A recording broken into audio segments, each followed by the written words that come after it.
toutes et à tous. Avant toute chose, je tenais à remercier Victoria et Davina pour l'invitation à ce colloque. C'est un réel plaisir de participer à ce colloque au sein de cette université que je découvre avec ravissement depuis le début de cette année universitaire. Et c'est d'autant plus un plaisir que la thématique du colloque est passionnante. La contribution qui m'a été attribuée est celle relative à la relance des négociations pour un accord de commerce et de coopération. Le seul intitulé de cette communication, de cette contribution, nécessite 2 remarques préliminaires. Tout d'abord, première observation préliminaire, pourquoi parle-t-on de relance des négociations et non simplement du lancement des négociations entre l'Union européenne et l'Iran? Répondre à cette question est assez aisé. Les relations commerciales et économiques, les coopérations entre l'Union européenne et l'Iran ne datent pas d'hier et ont déjà fait l'objet d'intenses négociations entre l'Union européenne, les communautés et l'Iran. En effet, rappelons-le, la communauté économique européenne avait conclu dès 1963 un accord commercial avec le gouvernement impérial de l'Iran. Cet accord était conclu pour une durée initiale de 3 ans. Il avait finalement été prorogé à plusieurs reprises et il était arrivé à expiration seulement en 1977. Pour cause de révolution islamique, les esquisses d'une coopération n'avaient finalement repris qu'en 1992.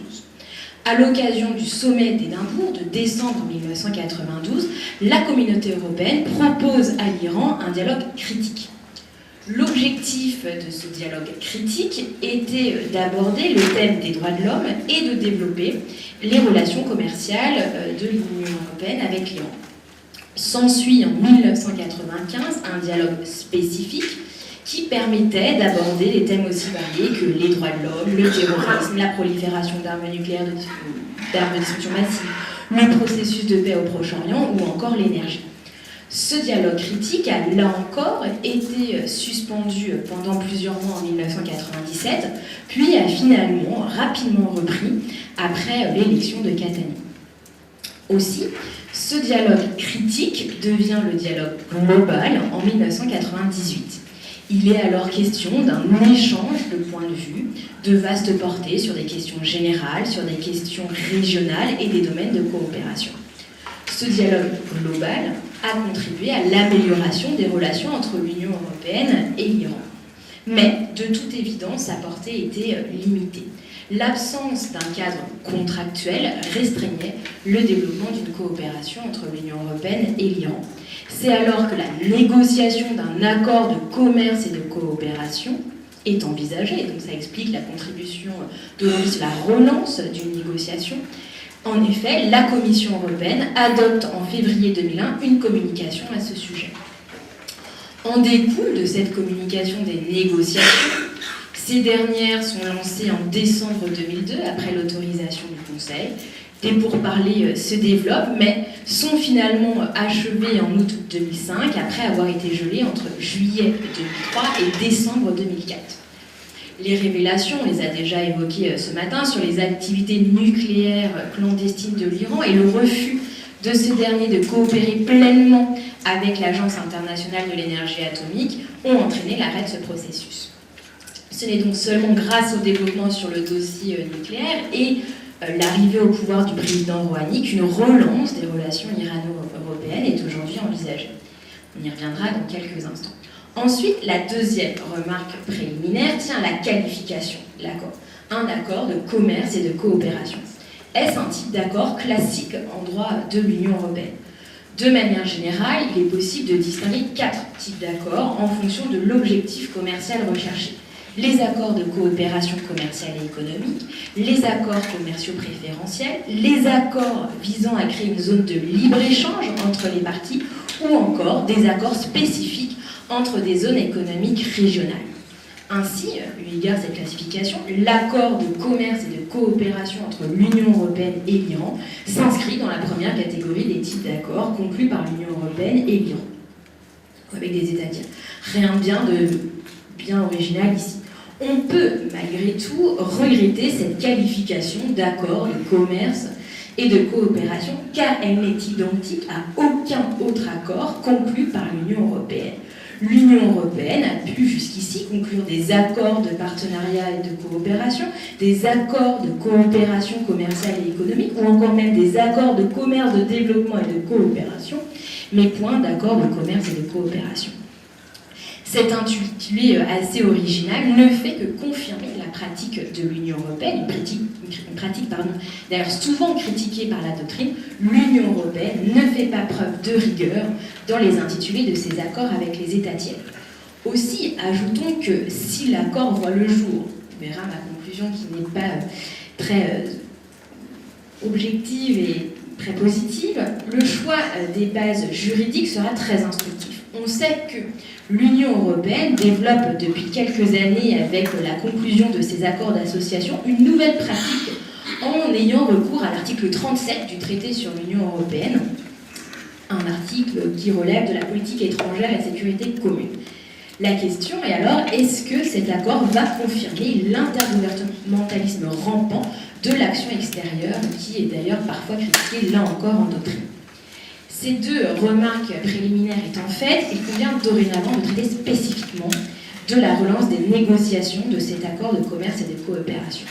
On l'a déjà évoqué ce matin, les prémices d'une telle relance sont la visite de Catherine Ashton, alors haut représentant de l'Union européenne pour les affaires étrangères et la politique de sécurité, en Iran en février 2014. Depuis, plusieurs étapes ont été franchies, les principales étant le 16 janvier 2016, avec la mise en œuvre du plan d'action global commun, et le 16 avril 2016. À cette date, Federica Mogherini, l'actuelle haut représentant de l'Union européenne pour les affaires étrangères et la politique de sécurité, a rencontré le ministre iranien des Affaires étrangères. Elle était alors accompagnée de 6 commissaires européens: marché intérieur, énergie, aide humanitaire, transport, recherche, environnement.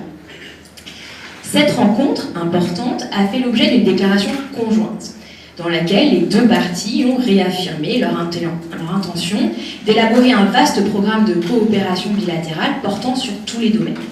C'est d'ailleurs principalement cette déclaration d'à peu près 8 pages qui permet aujourd'hui de connaître la teneur des négociations entre l'Union européenne et l'Iran, et c'est cette déclaration qui va irriguer notre présentation. La question principale qui découle de la lecture de cette déclaration conjointe est la suivante. Cet accord de commerce et de coopération entre l'Union européenne et l'Iran va-t-il vraiment être mis en œuvre?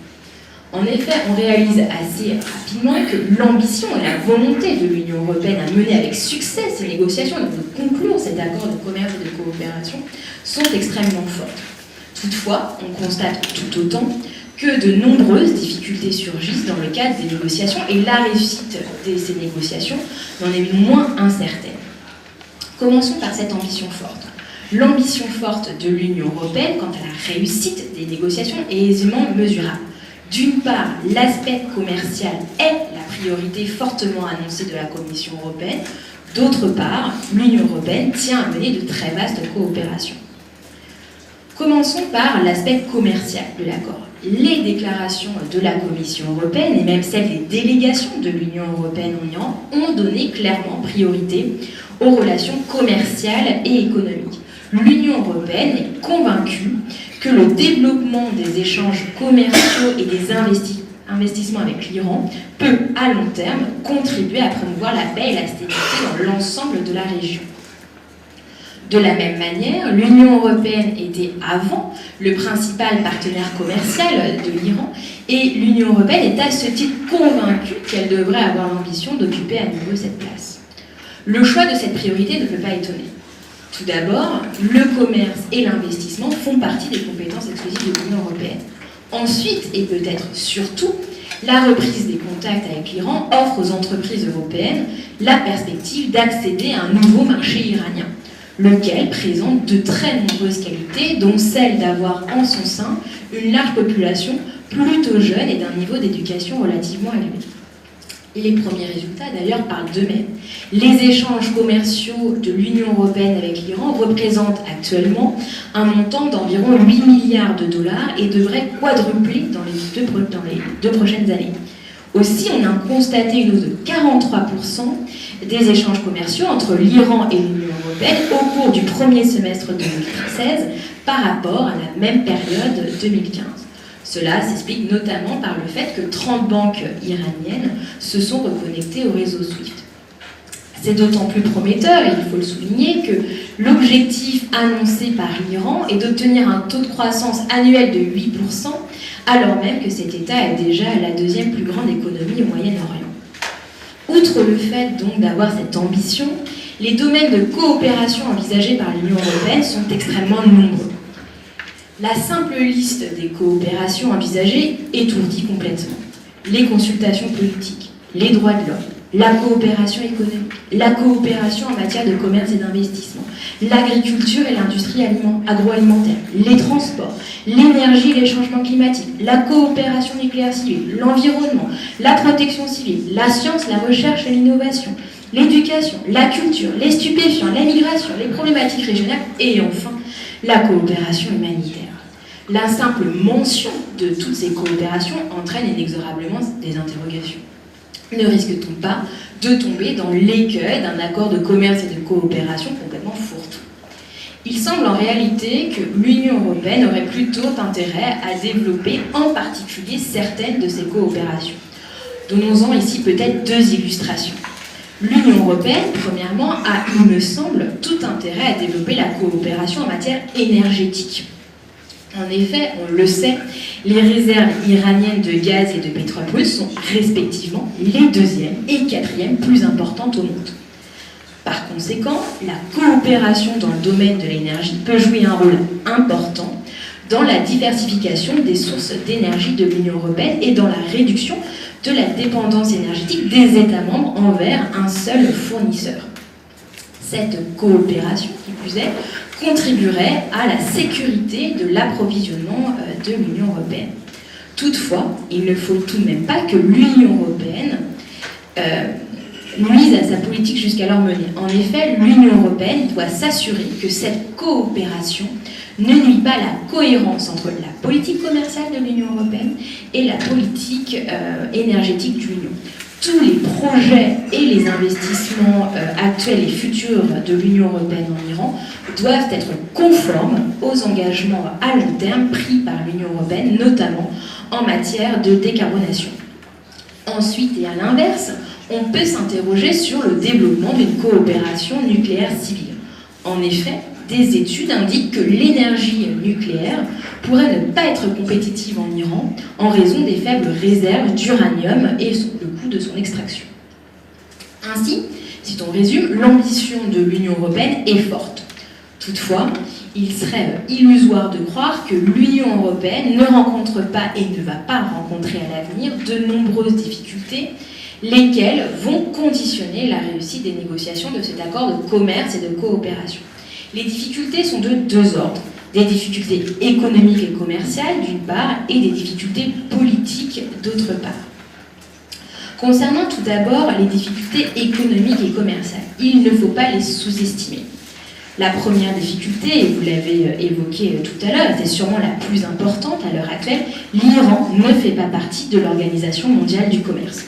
L'adhésion de l'Iran à l'OMC favoriserait sans aucun doute la libéralisation de l'économie iranienne, ancrerait l'État iranien dans le système mondial et engagerait l'Iran à rendre des comptes sur le respect des engagements internationaux. Il est certain que le respect par l'Iran des règles de l'Organisation mondiale du commerce protégerait les investissements européens. Par ailleurs, d'autres difficultés ont également fait leur apparition. On peut ici en présenter succinctement quelques-unes. Première difficulté, la corruption. La corruption est un fléau qui touche de plein fouet l'Iran. C'est une corruption à grande échelle et cette dernière a conduit au développement d'une économie souterraine. Cette dernière représente un risque, là encore, pour les investissements européens. Par conséquent, l'Union européenne va devoir mener une lutte contre la corruption et favoriser l'essor d'un véritable secteur privé et d'une économie de marché en Iran. Autre difficulté, près de 70% de l'économie iranienne est contrôlée encore par l'État. Cette situation est susceptible de poser aussi des problèmes aux entreprises européennes en Iran. Il ne faudrait pas que l'essor du commerce renforce la puissance économique, militaire et politique de certains individus non élus. Une autre difficulté est la forte incertitude qui entoure les investissements en Iran à cause, et la thématique sera abordée tout à l'heure, des lois extraterritoriales américaines et du fait que les transactions s'effectuent en dollars. Par conséquent, l'Union européenne doit inexorablement modifier sa stratégie commerciale vis-à-vis de l'Iran. Il serait préférable à ce titre que l'euro soit la monnaie pour les transactions avec l'Iran, afin d'éviter que les autorités américaines n'imposent de sanctions à certaines banques européennes comme elles l'ont fait par le passé. Enfin, peut-être une dernière difficulté à soulever, malgré la signature de nombreux contrats avec les entreprises européennes, l'Iran n'est pas encore en mesure d'honorer ses engagements à cause d'un manque de liquidité. Autant dire que l'Union européenne est confrontée à de multiples difficultés économiques et commerciales qu'il faudra surmonter pour la réussite de la conclusion de l'accord de commerce et de coopération. En sus, il va sans dire que les difficultés politiques qui surgissent conditionne encore bien plus la réussite de cette nouvelle relation bilatérale entre l'Union européenne et l'Iran. Les difficultés politiques sont certainement les plus préoccupantes.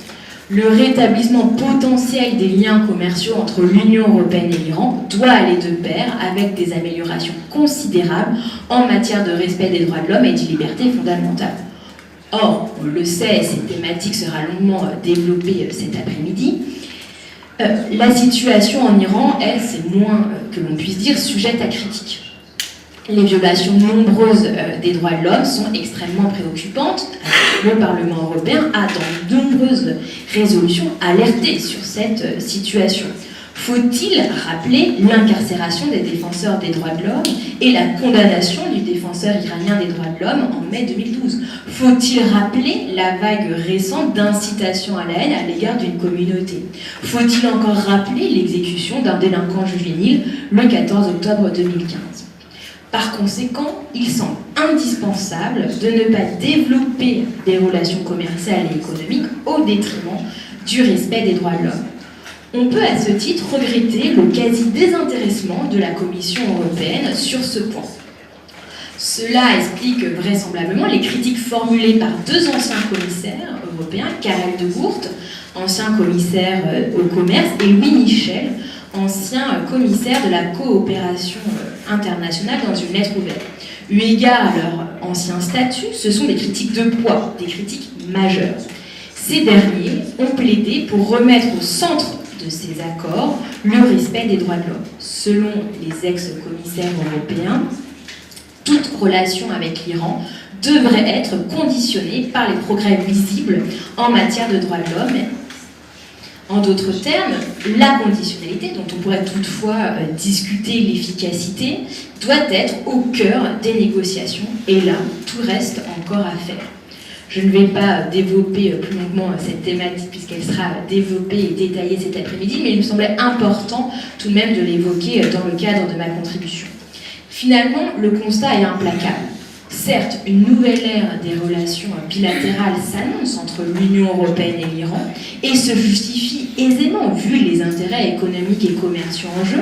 Pour autant, la conclusion d'un accord de commerce et de coopération tel qu'il est présenté aujourd'hui est à l'heure actuelle impossible.